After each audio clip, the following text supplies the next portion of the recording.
Life in my parents' house was like a clock stuck simultaneously. Everything was strict, routine, and repetitive. Morning prayers, evening Bible readings, weekly confessions, day in and day out. As a child, I accepted this as the norm, but as I grew older, something began to change. I felt myself becoming increasingly suffocated with each passing year. My parents were sure they knew how I should live, and every deviation from their path was perceived as a rebellion. The arguments grew louder, especially when I began asking uncomfortable questions. "You've completely forgotten who you are, Roman," Father often repeated, his face becoming stern. But the thing was that I didn't know who I was. One evening, after a particularly nasty argument, I locked myself in my room, clutching my phone. A message from my best friend Ava was flashing on the screen. "Are you coming?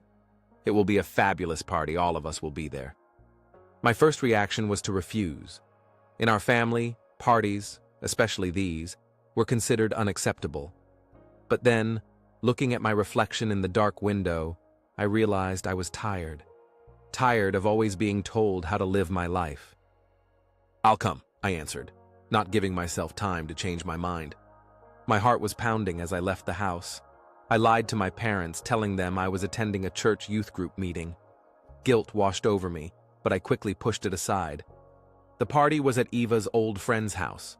The music was loud, people were laughing, and the smell of perfume and alcohol was in the air. For me, it was a completely different world. New, forbidden, but somehow alluring. "You look like a kid at an amusement park," Eva joked, handing me a plastic cup with something sweet and fizzy. "Maybe that's how I feel," I replied, looking around nervously. I tried to stay in the shadows, but my gaze suddenly caught on a guy across the room. He was taller than average, with a slight casualness in his movements, as if he didn't care what people thought of him. His eyes occasionally met mine, and I felt something squeeze in my chest at those moments. "That's Kai," Eva said, noticing my gaze. "Stay away. He's not for the likes of you." "Why?" I asked automatically, but she had already switched to something else. Kai, meanwhile, came closer, holding a beer bottle in his hands. "Are you new?" he asked with a slight smile. "Something like that," I replied, blood rushing down my cheeks. We started talking. Kai turned out to be much more interesting than I expected. He joked, told stories, and asked questions that made me think. "Are you always this serious?" he suddenly asked, his gaze penetrating the soul. "I just think a lot," I admitted. "About what?" I hesitated, not knowing how to answer, but Kai didn't wait for an answer. "Don't think so much," he said, touching my shoulder lightly. "Live." His words stuck in my head. He may be right. Perhaps it may be time to stop living how I was told to and start living how I want to. We spent the evening talking, and I increasingly realized that Kai was evoking emotions in me that I was afraid to even acknowledge. As the party began to wind down and people left, I realized that this evening would be the start of something new, even if I didn't yet know what it was. I couldn't get the evening with Kai out of my head for the next week. His words, his smile, and the casual way he seemed to bend all the rules made me wonder. I tried to convince myself it was just a chance encounter, but his face would pop into my head whenever I closed my eyes. On Friday, Eva wrote me a message again. "Are you coming? Kai will be there." I stared at the screen for a long moment, wondering if I should agree. It was clear that meeting him last time had awakened something in me that I didn't even know what to think about. "Yes," I finally answered, as if trying to convince myself. When I arrived at the party, the atmosphere was less noisy than last time. There were fewer people and the atmosphere was more cozy. The music was quieter and the lights seemed softer. Ava immediately came up to me, smiling. "Have you finally started to get used to these things?" "Maybe," I answered, looking more confident than I felt. Kai was standing at the bar, casually chatting with someone. When he noticed me, his face lit up with a smile, and he walked towards me. "You again," he said, and I felt my cheeks turn slightly pink. "It's me again," I answered, trying to appear casual. We started talking, and I was again struck by how easy it was to speak to him. He talked about music, books, travel, Everything that sounded like he'd lived several lifetimes in his early 20s. "Are you always this serious?" he asked, looking me straight. "Probably," I admitted. "It's not bad," he said, sipping his glass. "But sometimes you have to let yourself go." His words touched something inside me again. I felt a tension building between us that I couldn't explain. At some point, we found ourselves alone, sitting on a couch in the corner of the room. The conversations died down, and we just looked at each other. "Why are you so afraid?" he suddenly asked. I don't know what you're talking about," I lied, feeling my insides tighten. "You know," he said with a slight smile. His confidence made me feel both vulnerable and enchanted. Later, Kai suggested we go outside for fresh air as the evening drew near. We stood on the empty terrace, looking at the starry sky. "Thank you for coming," he said, quiet but firm. "Thank you for inviting me," I replied, feeling the desire to say something else growing inside me but not finding the right words. He turned to me, and at that moment I felt everything around me freeze. "You are a good man, Roman," he said, his gaze penetrating the soul. These words broke down all the walls I had built around myself. We were standing close, too close. I felt my heart begin to beat faster. "See you later," he said, stepping back, leaving me alone with my thoughts and raging heart. The days after my second meeting with Kai passed in a blur. I tried to focus on my studies, avoided talking to my parents, and barely left my room. But thoughts of that evening, of his words, never left me. Every "you're a good person" that Kai said sounded in my head like a melody that was impossible to forget. These words, his look, and his presence destroyed the usual boundaries of my world. Ava wouldn't leave me alone. "You're weird," she remarked again, sending me a message. "Just tell me, do you like Kai?" I froze, staring at the screen. The words "like" and "Kai" together felt wrong and forbidden, but they also felt incredibly natural. "I don't know," I typed back, but I never sent the message. On Friday night, I found myself at a party again. This time, I felt like I had something to learn about myself. The music was louder than last time, and the crowd seemed more animated. I found Kai almost immediately. He stood by the window with a beer bottle, talking to someone he knew. When he noticed me, a slight smile appeared on his face. "Roman," he said, coming closer. "It's good to see you again." I smiled, but inside I felt a sinking feeling. We spent the evening talking again. Kai told stories from his life, and I listened, spellbound. After a couple of drinks, I felt the tension ease a little. "You don't usually drink," he noted, smiling slightly. "Sometimes you have to try something new," I replied, not understanding where this courage came from. Kai laughed, but there was a glint of interest in his eyes. Later, as the crowd thinned and the evening drew to a close, Kai suggested going outside. We found ourselves in a dark garden, away from the loud music and prying eyes. "You're different, Roman," he said, leaning against a tree and looking at me. "What do you mean?" I asked, feeling my heart speed up. "You're not like everyone else here. It's attractive." I froze, unsure of how to respond. Although his words were simple, their meaning seemed too great. At that moment, I stepped forward, breaking the distance between us. It was unconscious, as if someone else was controlling me. "Do you know what you're doing?" he asked quietly, his gaze becoming serious. "No," I admitted honestly.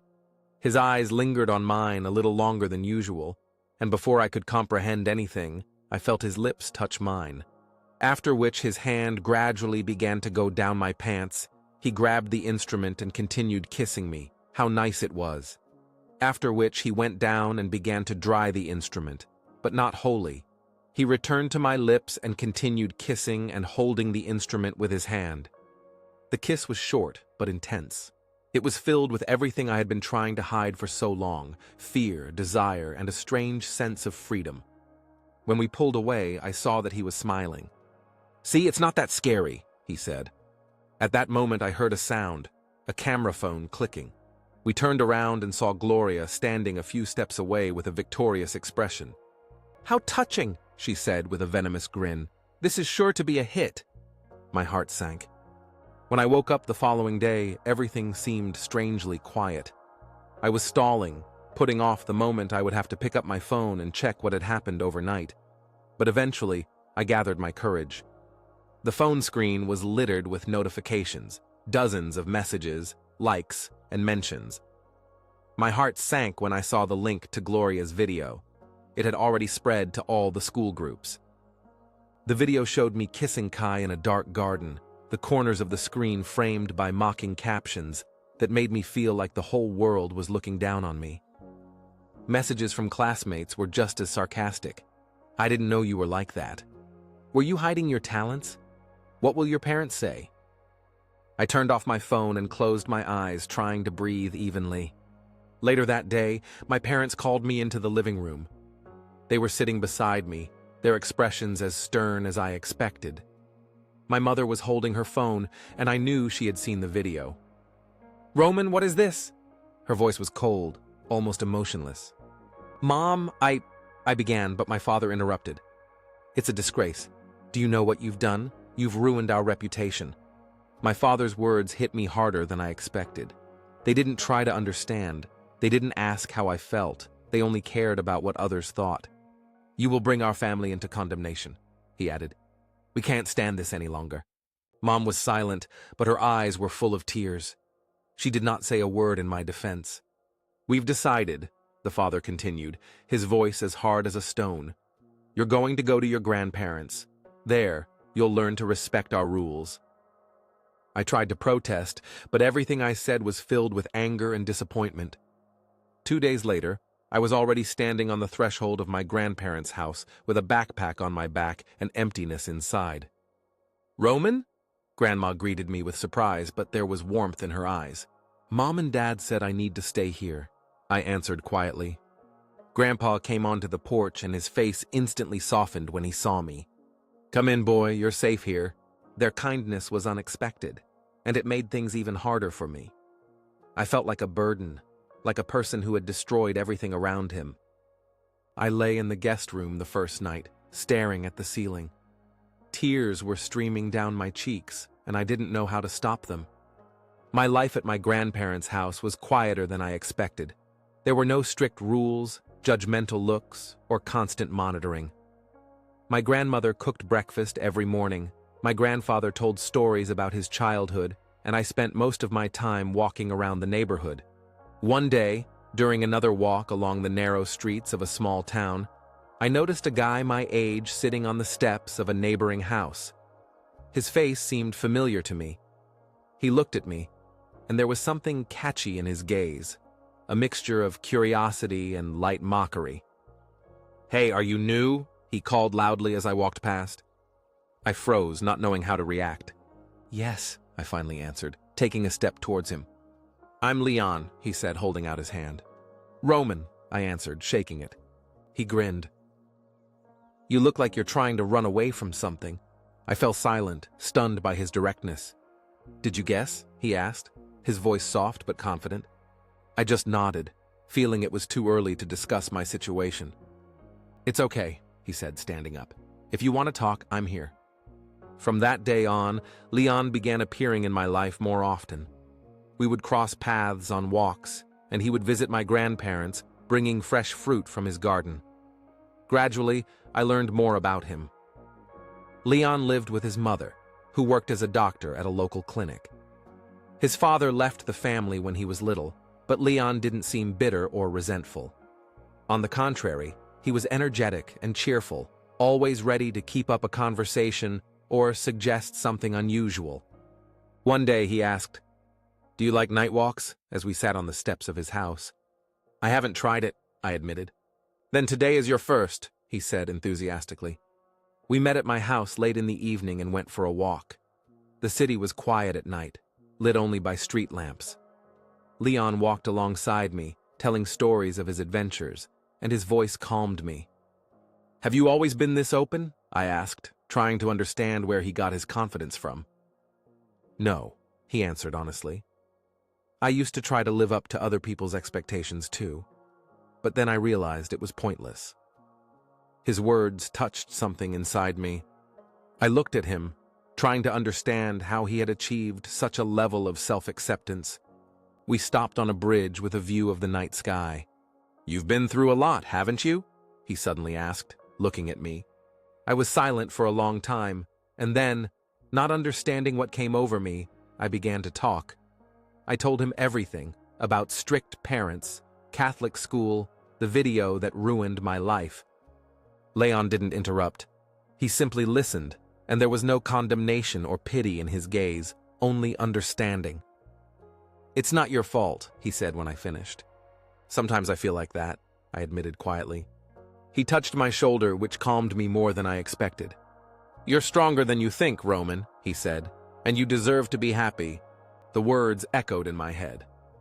Maybe I began to believe it for the first time in a long time. A few weeks had passed since I first met Leon. He became more and more important to me with each passing day. We spent much time together, walking, talking, and watching old movies in his small, cozy living room. His energy and sincerity helped me feel less lost. One evening, he suggested making a fire in the garden. "The stars are bright today," he said as we collected dry branches. "Do you always look at the sky so carefully?" I asked, smiling. "I used to think it gave me answers," he said.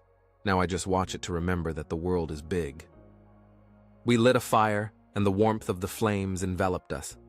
Leon took out a blanket, which we both covered ourselves with, and handed me a cup of hot tea. "You've become different," he suddenly noticed. "In what sense?" I asked, looking up at him. "When you came here, you were withdrawn, and now I see that you are starting to breathe." His words made me think. He was right. I felt calmer next to him. "It's all you," I said quietly. Leon looked at me with a slight smile. "You were always like this, Roman. You just needed to remember it." I wanted to say something else, but couldn't find the words. Silence reigned between us, broken only by the crackling of the fire. "What was the hardest thing for you?" he suddenly asked. I thought about it. Probably the feeling that I will never be accepted, that I will always be an outsider.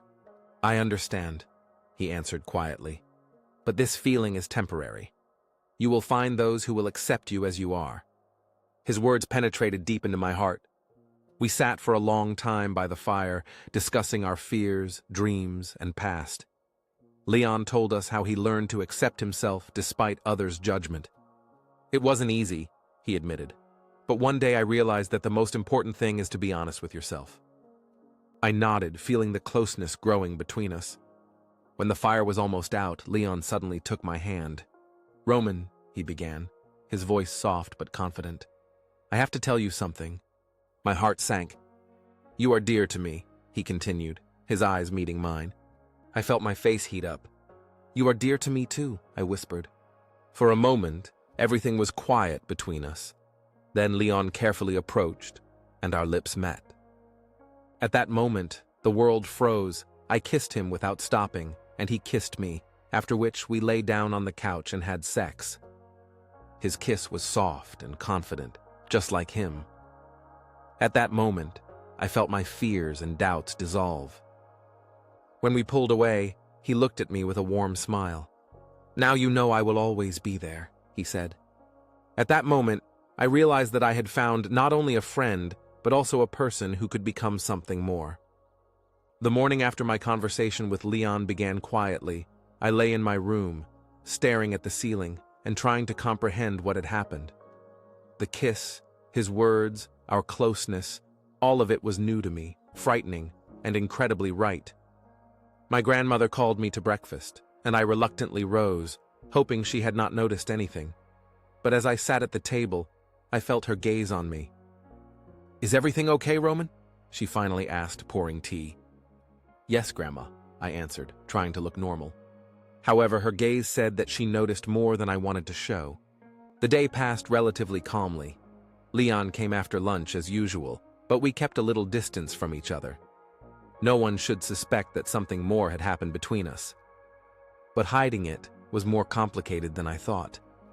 The next day, while Leon and I were chatting on the porch, Grandma came out with a fruit basket and suddenly froze, looking at us. "You two have become close friends," she noted, her voice quiet but wary. Leon smiled, but I felt myself tense. "Yes, we understand each other well," he replied without losing his composure. Grandma nodded. but her gaze lingered on me. I realized that she guessed. Later that evening, she came into my room. "Roman," she began, sitting on the edge of the bed. "You know you can tell me everything, right?" I froze, not knowing what to answer. "Grandma, I began, but the words got stuck in my throat. "You don't have to be afraid," she said softly, taking my hand. Her kindness melted my fears. "I think I'm in love," I admitted, looking into her eyes. Her expression changed, becoming both serious and caring. "To Leon?" she asked. I nodded, not knowing what to expect. "It's not easy," she said after a long pause, "but you have to live your life, Roman." Her words were encouraging, but I could see that she was having a hard time accepting them immediately. However, the next day, when my grandmother noticed how Leon supported me, helped me, and was there for me, her gaze softened. However, the news did not pass Grandpa by. He turned out to be less tolerant. "Do you realize that this will cause a scandal in the family?" he said sharply at dinner.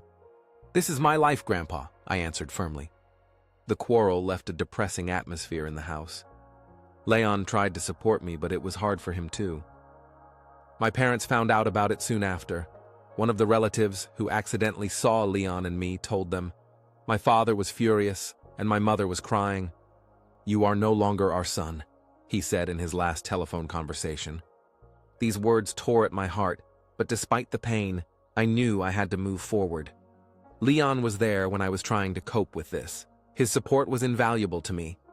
"We'll get through this," he said one evening, holding my hand. "You're not alone." These words began a new stage for me, where I learned to accept myself as I am, despite the condemnation of others. After I finally broke off my relationship with my parents, my grandparents' house no longer felt like a temporary refuge. It was where I found warmth and acceptance, but the constant tension with my grandfather made life difficult. One evening, when I returned from a walk with Leon, my grandmother called me into the kitchen. She was holding a cup of tea, and her gaze was serious but kind. "Roman, I see how you've changed," she began, sitting opposite me. "You've become more muscular, more confident, but I understand that this is not your place." I froze, afraid to hear what she would say next. "You have to live where you are accepted unconditionally," she continued. "I see the way Leon looks at you and cares for you. It's something special." "Grandma," I began, but she raised her hand, interrupting me. "I want you to think about moving in with his family," she said. "They're ready to take you in, and I know you'll be happy there." Her words were unexpected, but I knew she was right. When I told Leon about this the next day, his eyes lit up. "You have no idea how happy I am to hear that," he said, hugging me. "Mom's been telling me for a long time that you can move in with us if you want." I packed my things and went to Leon's house a few days later. His mother greeted me with a warm smile. "Welcome, Roman," she said, hugging me. "Here, you can be yourself." Leon's house was small but cozy. His mother, Lydia, was a kind woman with a genuine smile. She immediately made me feel at home. "This is your room," Leon said, showing me a small but bright room overlooking the garden. "Thank you," I replied, feeling a weight lift off my shoulders. Life in Leon's house was surprisingly calm. Lydia treated me like a member of the family, and every evening we gathered around the table to discuss the events of the day. One evening, after dinner, Leon invited me for a walk. We went into the garden where the last leaves were quietly crackling in the wind. "Are you happy here?" he asked, looking at me. "Yes," I answered without thinking. "It's the best thing that's ever happened to me." He took my hand and smiled. "I'm glad you're here," he said quietly. That night, lying in my new room, I stared at the ceiling for a long time, realizing how much my life had changed. This place had become my real home, and Leon was more than just a friend. Life in Leon's house was full of simple joys I hadn't noticed before. Every morning began with the smell of freshly brewed coffee and Lydia's soft voice reminding us that breakfast was ready. I started feeling part of their family but knew I needed more. "We can't depend on my mother forever," Leon said one morning as we sat in the kitchen. "I know," I replied. "I've been thinking for a long time that we must find a job." Leon nodded, determination appearing on his face. That same day, we visited several cafes and small shops in town. No one seemed interested in hiring two young guys without much experience. "This is more difficult than I thought," I muttered as we left another cafe. "Don't give up," Leon said, encouraging me. We were ready to go home by evening, but as I walked past a small bookstore, I noticed a notice on the door. "They're looking for an assistant," I said, pointing to the paper. We went inside. The shop was cozy with wooden shelves filled with books. Behind the counter, an elderly woman with a kind face sat. "How can I help you?" she asked, looking up at us. "We saw an ad," I began. "Oh yes," she smiled. "There's a lot of work, but if you like books and aren't afraid of dust, we can agree." We told her a little about ourselves, and to our surprise, she immediately offered us a job. "Come tomorrow morning," she said. "We'll see how you do." The next day, we started working. Our duties were simple: sorting books, cleaning, and helping customers. I quickly realized that I enjoyed this work. The feeling that I was doing something useful gave me confidence. Leon turned out to be a real find for the store. His energy and ability to communicate with customers attracted attention. "You do it better than me," I joked, watching him help a customer find the right book. "Just trying to be helpful," he replied, winking at me. We started earning our first money. It was a small income, giving us a sense of independence. One evening, we were walking through the park on our way home from work. The autumn leaves were crunching under our feet, and the air was cool but crisp. "Are you happy?" Leon asked, looking at me. "More than," I answered honestly. "You know, I'm proud of us," he said. "We started from nothing, and look where we've come." I smiled, feeling proud of both of us. When we returned home, Lydia greeted us with a hot dinner. "You both did well today," she said, smiling. As I lay in bed that night, I thought about how far I had come since I first showed up on my grandparents' doorstep. Thanks to Leon and his family, I was beginning to see the light at the end of the tunnel. It had been a few months since Leon and I had started working at the bookstore. Those months had changed my life more than I could have imagined. I had begun to feel more confident, as if I had finally found my place in the world. Sitting in the living room after dinner one evening, Lydia started talking about our future. "You two are so great," she said, pouring tea, "but have you ever thought about moving out?" Leon and I exchanged glances. "I've thought about it," Leon said quietly. "We're saving money, but not enough yet." "You'll succeed," she assured. "The main thing is that you're together." Her words stuck in my head. That night, I tossed and turned in my bed thinking. I liked living with Leon and Lydia, but I knew that we had to start building our own lives sooner or later. The next day, I talked to Leon. "Do you think we can handle this?" I asked, looking at him. "Of course," he answered confidently. "We've overcome so many difficulties. This will be just another step." From that moment on, we started looking for a place to live. Our budget was limited, but after a few weeks of searching, we found a small apartment on the city's outskirts. When we finally moved in, it was both exciting and scary. The apartment was small but bright, with a massive window in the living room that overlooked the park. "Welcome home," Leon said, hugging me. We settled in gradually. Every evening was filled with conversations, plans, and laughter. I realized that our new home had become a place where we lived and a symbol of our shared life. One of the first evenings in the new apartment, Leon suggested celebrating. "We have a reason," he said, taking out a bottle of wine. We sat on the living room floor, leaning against the walls, laughing and remembering everything we had been through. "Do you remember the first time we met?" he asked, smiling. "Of course," I replied. "I thought you were just an impudent neighbor." He laughed. "And I thought you were too severe." We looked at the stars through the window, and I realized I was no longer afraid of the future. Everything that had happened before, the pain, the fear, the alienation, seemed distant and unimportant. That night, lying next to Leon, I felt real. "Thank you for being here," I said quietly, without opening my eyes. "Thank you for believing in me," he replied. Our journey was just beginning, but I knew we could do it. Together.